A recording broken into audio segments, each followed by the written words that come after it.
please provide a brief overview of today's update on the funding for Oxlid and the APC's project?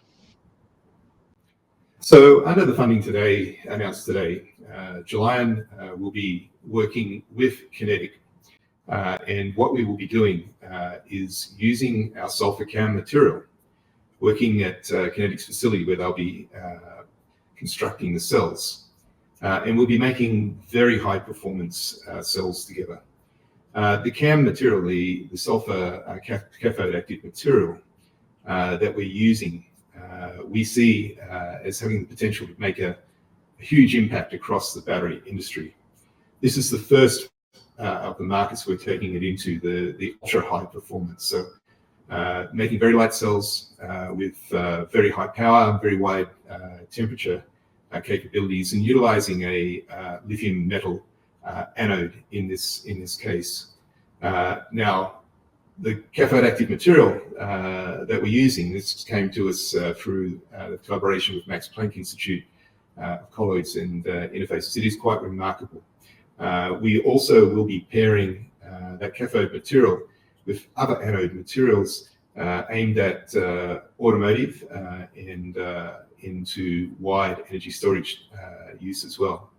So this is for us a very exciting opportunity to be making these ultra high performance cells in the UK. We're very grateful to the APC for opening that opportunity. I think it's nothing more important than getting the commercial demonstrators out there into the market so that everybody can see the remarkable potential of this technology.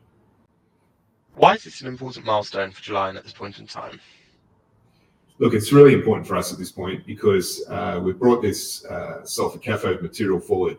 And what we're doing now is reaching out across the industry. So here, in this instance, making the super high performance cell here in the UK. But it's also a key milestone in the way that we're now working with these manufacturers in the markets that they are strong in as well. So our aim is to take the technology out to be ubiquitous. So we want to see this technology in the specialized applications that QinetiQ is taking it to in this case, but also to be working with partners into automotive, the extended automotive markets, and into battery energy storage systems, stationary energy storage systems as well. We're really blessed to be able to have the collaboration with the Max Planck Institute, given the remarkable capabilities of the material that we're now taking to market. How are you working with QinetiQ on this project? We have been funded. We are the beneficiary of the grant through our Oxlid subsidiary, and then we're contracting QinetiQ to make the cells for us. But much more than that, we're going to be working side by side to make this the highest performance cell that we possibly can, working very, very tightly together towards those goals.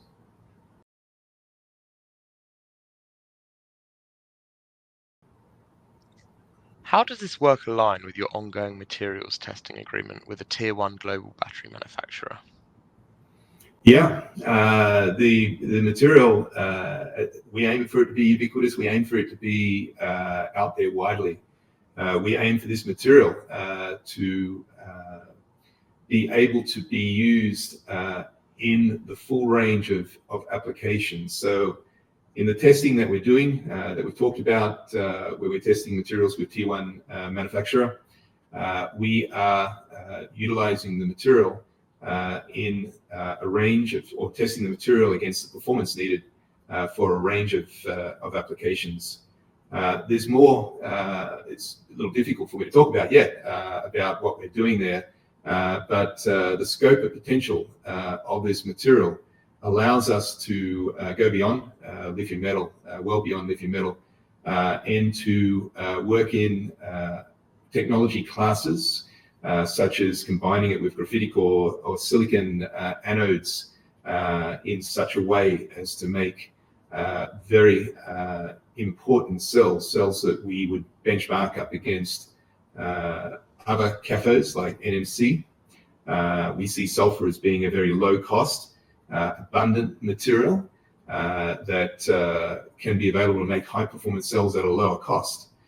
We also can utilize this material and combine this material with sodium. So one of the remarkable things about the sulfur cathode material is that it works with both of these current carriers really well and stably. And we announced recently the performance that we were getting with lithium, that we were stably cycling sodium cells and lithium cells. Now, in the case of the sodium, we'll be implementing a room temperature sodium sulfur cell. And we're very excited about the potential for all of those three implementations of the technology.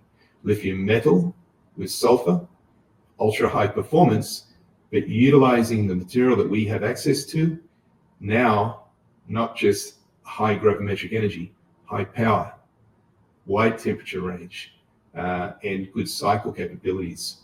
Combine it with graphitic, you take down your energy density a little bit, but now you've got a cell that you can make in the standard way, just basically changing one thing, which is the cathode material. And finally, that room temperature sodium sulfur cell, that is a super exciting cell. I mean, it's sodium, it's sulfur, and it's carbon.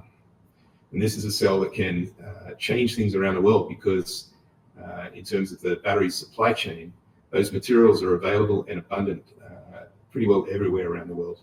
And that's going to be a very important contributor to the energy transition. What key milestones should investors expect over the next 12 months as the project progresses? So firstly, in terms of this specific project, the project with QinetiQ and funded by APC, we will be making large format cells in the course of that project. So first off, we're going to make some small cells, small pouch cells with QinetiQ. We'll be doing the modeling against the performance of those small pouch cells. Then we'll make some larger ones. So we'll make the full scale cells. These will be essentially commercial prototype cells. Once we've done that, we'll go into a second phase of optimization.